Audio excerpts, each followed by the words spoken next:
Oh, am I supposed to open? Oh, there you go. Welcome. Oh, man. Nice job. I was situating. I was lagging. Yeah, it's fine. It's fine.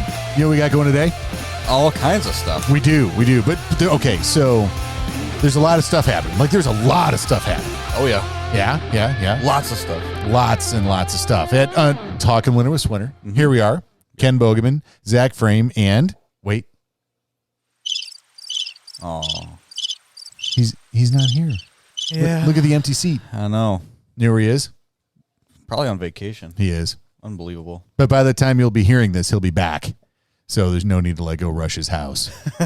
Drag him out by his That's right. Yeah. Well, no, I mean, he'll be back. It's fine. But no. Bert is out of town. Oh, and he's not even here to defend himself. I gave him the option. That's filthy. I was like, "Hey, man, you wanna call in and defend your honor?" He's like, "What?" I was like, "Yeah, you can call in." Then I was like, I didn't nag him.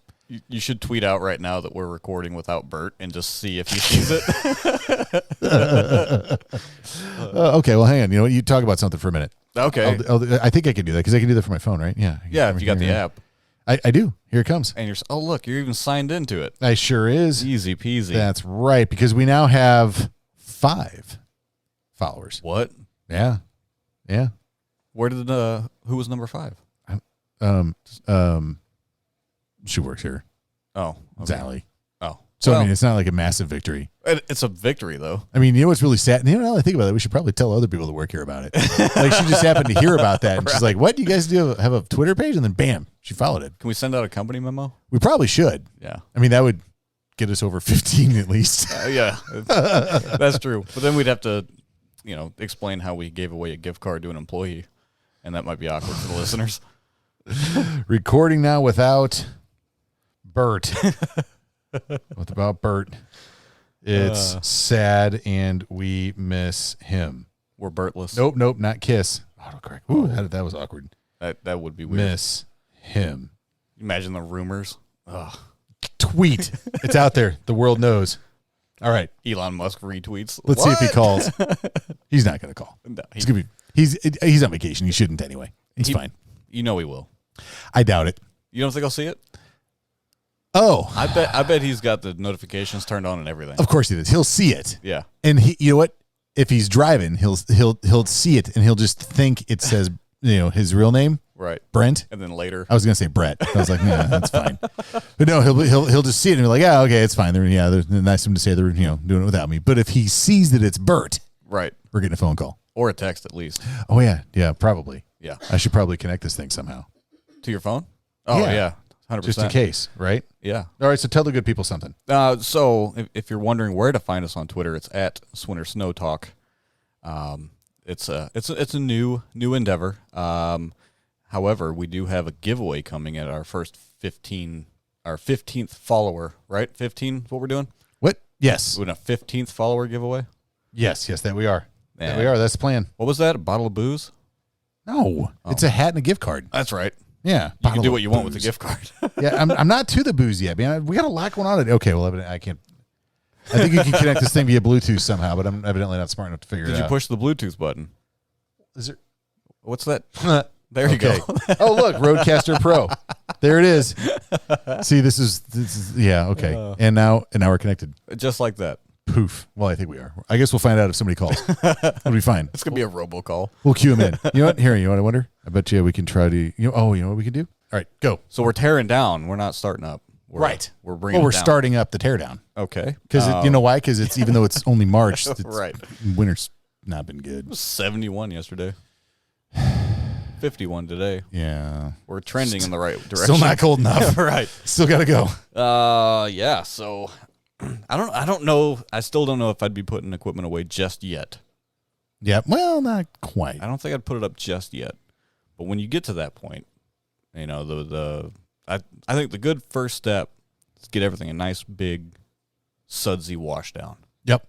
Give it a good inspection. Wash her down. And you know what? I was actually talking with Rich this morning about that, about how, you may have to wash something 2, 3, 4, 5, 6, 10 times, but wash it, let it dry, and then look for the little white streaks.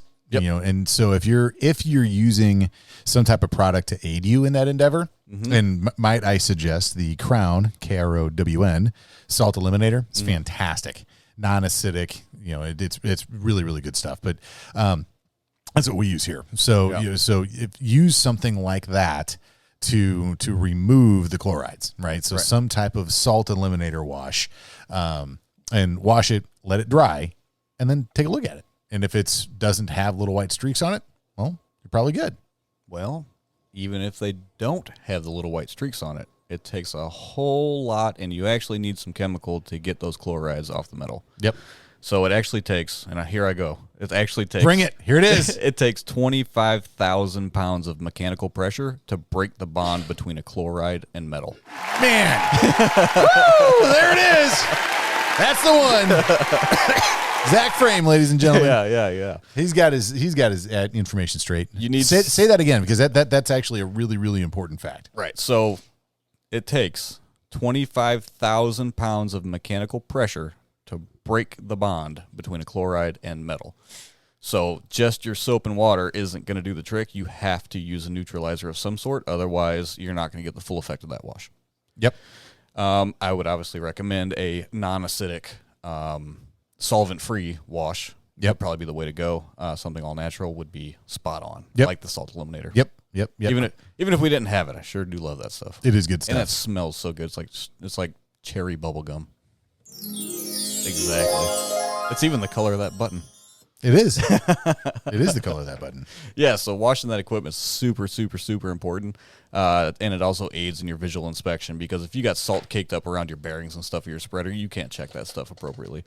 True. Yep. And I mean, it's over the winter. So in order for the corrosion to really occur, you have to have some warmth. I mean, it has to be warm enough for that to happen. And I am no scientist to know how the different principles of corrosion are working, but I do know that your corrosion happens spring, summer, fall. Yep. I mean, that's when it happens. And so, you get in there and you make sure that those chlorides are gone, and not just, to your point earlier, not just, clean so it looks right, but using something to remove the chlorides. Right.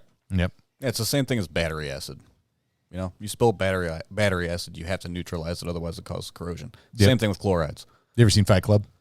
Yeah. Where he dumps the thing on his hand, and Ed Norton's freaking out, and turns out he's, spoiler alert, doing it to himself. Dun, dun, dun. Dun, dun, dun. Anyway. Yeah, man. So you got to get it cleaned up. Yep. Cleaned up real good. Big time. And then what do you do? So you get it nice and cleaned up, you get your visual inspection, and then I would start with a parts list.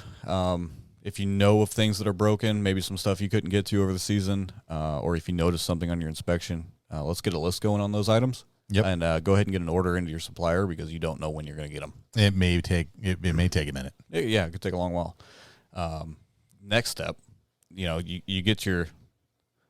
We're still in the initial phase, right? So you're gonna. What a lot of people don't think about is the salt that they track inside of the machines. Was that funny? So that is one of my many pet peeves. It is. Yeah. Is you get into the machine and it's July. And you got to move, you're moving it around or whatever, and you pull the floor mat up, and there's salt caked under there. It's like super angry. Something so simple that a lot of people don't think about, because they see the outside of the machine. They say, yeah, it's clean. They jump in to move it. They're like, yeah, this looks nice. And they don't pull up the floor mat to take a look underneath. Yep. And that's where everything's hidden. Takes like 30 seconds to do it the right way. Yeah. And it makes a huge difference in your. A lot of that crap goes right over their heads. What, man? I'm on spot with my buttons today. You are. You didn't even have to look for that one. Nope, sure didn't. Slammed it. Well, I had it ready to go. No, perfect. Yeah. Yeah. For the guys that aren't paying attention. Did you just add that? No, I've had it. It's snoring. Sorry. I get it. Keep going. It's a snore. All right, keep going. All right. All right. I lost it now. Clean it. No, sorry. We're cleaning everything on the inside. Yeah.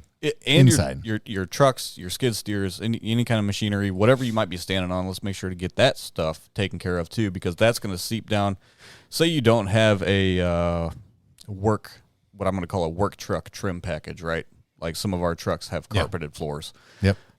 Those chlorides will seep through that carpet and rot away the floorboard underneath. Yep. So we're gonna So if you can get under the carpet, that is, I mean, it's worth every second of time. So we've got some Jeeps that we run around with plowing snow. We'll actually take the entire interior out of those things. We'll yank the seats out, we'll yank the carpet out, and really get down to where you can get to the metal and see it, and make sure that gets cleaned. Yeah, that's made a huge difference. I mean, our Jeeps, we got one that's like a 2004, and it's still in really nice shape. Yes, the 91 it actually still runs. The 91 does? Yep, it's out at the barn. It's out of service because there's like one point where the body is attached to the frame. Right. But you can jump in it right now, fire it up. In fact, I put a battery conditioner on it for that very reason. That Jeep always did run good. Yep. Had plenty of power. The guy that rebuilt the top half of that motor is a stud. Yep, that's for dang sure. Yep. Followed that Haynes manual to a T. Go to a T. Yeah. Like I've got it open. I'm like, what the hell does this even mean? To get a box and you put the lift, what is it, the lifters or the lifters. Mm-hmm. Yeah, you like stab the top of the box with it so they go back in the same spot that you took them out of. 100%. Yep. I like to draw a diagram. See, I didn't draw the diagram. I just stabbed the top of the box and had it in. I mean, it's in inline motors. It's pretty easy. That works too. It's fine. I like the diagram though. No, you're a better artist. Are you left-handed? No. Oh, I don't know why I was doing. You're just doing it with your left hand. Yeah. Yeah. Okay. Well, if I did it with my right hand, I'd knock the mic over, and then it's just weird. No, that's fair. Yeah. And then we got some few. Anyway. Yeah. So you're cleaning, and you're looking to clean the spots that you can't get to. Yeah. Yeah. Look upsy downsies everywhere. Yep. And get that stuff spotless. It's also your crew's gonna appreciate that too, because it's gonna show your crew that you care about the equipment, and it might set a good example for your guys out in the field to maybe when you move into lawn care season or whatever you might be doing, to go ahead and when they get back on a Friday, maybe they want to take the extra steps to wash the truck off, get the dried grass off the deck of the trailer, wash the undercarriage of the mower, things like that. It's going to set a good example for you guys. Yeah, no, that's awesome. I think. Yeah, and if you're one of the guys, this is a really good opportunity to get back to the shop and talk to the boss and be like, hey, you know what I think we ought to do? Snow season's kind of wrapping up. I think we need to do a better job cleaning our equipment. Right. Because you know what? I'd like to work when it snows. Exactly. And I'd like to take care of your stuff so I have a job. Right. Yeah. I think he's going to appreciate that. That's awful sexist. What if it's a she? You said he, so I was playing along with that. Oh, okay. Fair enough. Just trying to pick on you. Everybody's got to be good at something, right? Exactly. All right. So now so let's say you've got it all washed. It is washed. It is anti-chloridified, and it's done. Yep. Ready to go. Yep. No, it's not done. Ready to go. You got to protect it, man. You said done, ready to go. Yeah, but it's not done. You're only halfway through. You've only it's like you get all the tape on the wall and you get the drywall mud all sanded down and you haven't painted it yet, but it's not done. It's got to be painted. But you're not going to paint it. Okay, too far. Sorry. Way over my head. Okay. God damn it. See, I switched screens. But I go back. You know what way over your head is? That doesn't sound very high up. It's a jet, man. Yeah, but As we're also opposed to- close to it. We're close to that one too. That's fine. Perspective. Okay. So anyway, so once you get it cleaned, well, now you got to protect it. Right. So we are giant fans of and use Crown. Again, KROWN. And it's light oil goes on, creeps, it moves. It is really, really, really good stuff. And I think that to me, the advantage of an oil-based corrosion protection product as opposed to a wax-based or a tar-based is that product it moves, it creeps, and it doesn't build up over time, and it doesn't encapsulate any existing chlorides or moisture. And it's self-healing. Yes. Which is a huge deal. Yep. So whereas if you've got like fluid film is one that is, lanolin wax based. So you spray that on, you get that waxy coating on stuff, which is really good. Oh yeah. But the drawback is that waxy coating just builds up over time. So you come in and you reapply and you're spraying waxy coating on top of waxy coating. Doesn't really do you any good. Right. And if you get a rock up against it or you miss a spot or something like that, when it hits and it stays and that's it. Yep. And then if you've got, there's other, products out there that are tar based that, you spray it on. It's a kind of the black, nasty, oh my God, undercoating stuff. Yep. Yeah. That stuff we actually recommend against because it'll lose its bond with the steel over time. And then in that gap, you'll have, condensation that'll form in there and it'll actually rust away from behind that coating and there's nothing you can do about it. Yep. And as a professional mechanic, I will turn away any customer that has that coating on their vehicle. mostly because it is 3x labor cost in getting that thing fixed, because I got to chisel all that crap off of your vehicle before I can get to any bolts. Fair. So keep that in mind too, especially if you're outsourcing your repairs. Some shops will turn you away. If they don't turn you away, it's going to increase your labor costs. Yeah, no, that's true. And it's just kind of nasty looking. It's really nasty. And again, it's kind of like the wool wax is you're coating over coating over coating. So that coating just gets thicker and thicker and thicker over time, because they want you to come in and get it touched up for rock chips and things like that, because it's not self-healing. So you take it in and you get it touched up, in air quotes, and all it's doing is shooting a coating over your existing coating that's currently falling off your frame rail anyway. Fair. So I was doing some product training this morning with the Crown guys, and I kind of related the information to painting roof fascia, right? So like, say the paint's chipping off. Well, you have to scrape that paint off before you put on a new layer of paint. Otherwise, it's just in turn going to fall off. Yeah. Oh, yeah, no, 100%. So it's the same thing. Yep. I got on a tangent there. No, it's good, man. Well, I mean, I think that's, I mean, we could do an entire show on just, the corrosion protection products that are out there. In fact, hang on. Pretty easily. Get my pen out here. Write that down. Corrosion protection. Talk to the people. All I right. was curious what you were writing. Corrosion protection products. It's a show idea. Oh, yeah. The whole I thing? just said we could do a whole show on that. Well, then we should stop talking about it now. Well, yeah. Dead air. My rum is delicious. Is it? Yeah, the straight up Captain Morgan is a lot better than I thought it was going to be straight up. Like, Yeah. that is totally drinkable just straight. It's not bad. Yeah. It's Wait, what, Nicole? Mix it with coffee? Are you serious? All right, what you the got to hell? do it. I mean, I just We have gotta to see have how coffee this sitting goes. right here. Well, this would be okay. Okay. About 50-50 Americano, iced Americano, Yeah. and Captain Morgan espresso right here. Hang on, talk to people. Yeah. I'm looking for that facial expression. Oh my God, Oh, it's good. that's a lot better than I was. That is not good listening. We weren't ready for Man. that. Okay, so all right, so if you take anything away from this, get you an Americano and throw some rum in it. And it's pretty good. It's a lot more tastier than yeah. Like, I could drink that. Well, I'm going to. That's wild. Yeah, like, I'm not going to. Good. And it keeps you energized. Sure does. Nice. And if you drink a bunch of them, then now you're good. Now you got to give credit to Nicole, That's right, and that's Nicole, the booze genius. the booze whisperer. Yep, That's not bad. it's not bad. That's not bad. All right. So we got our equipment cleaned up. We got it protected.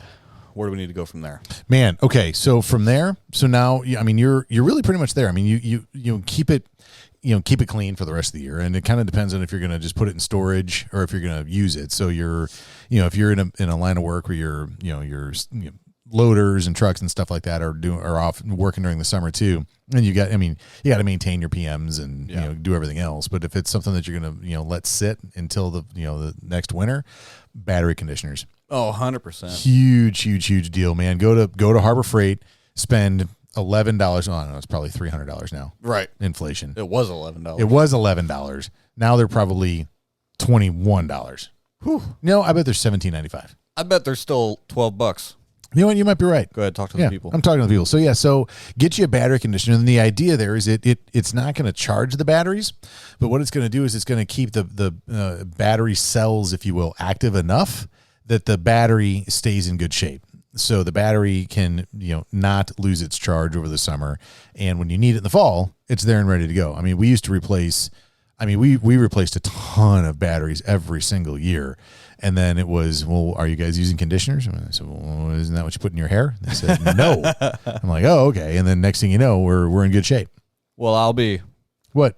They're still $9.99. $9.99 at Harbor Freight. Yep, 12-volt automatic battery maintainer. I use one on my motorcycle at home, too. Do you? Yep. Fantastic. Started up first crank this year. Motorcycle's a lot cooler than a skid steer, though. Yeah, but that motorcycle doesn't make you money. Well, that depends. Well, it doesn't make me any money. I know a guy that makes TikToks with his motorcycle. That's Does he make TikToks or does he make YouTube videos that he shares on TikTok? Yes. Okay. Yeah. You want to talk about that guy? No. Okay. He's hip. That guy hasn't uploaded on YouTube in 2 years. Oh. It's been a minute. He's got a following, though. Yeah, kind of. And it's a little mysterious because nobody knows what it looks like. He's got that Dun, dark dun, helmet. It's all shaded out. Dun, dun, dun. You're getting excited, aren't you? Yeah, a little bit. I know we're going into the slow time of year, but it's motorcycle season for me, so I'm getting excited. There you go. Yeah, Yep. I can't help it. No, it's all good, man. It'd be cool if we had a little bit more work before then, though. Yeah. Just a touch. Just a touch. It would be better. But you know what? It's okay. Yeah, it can be. It can be. It That's can true. be. It can be.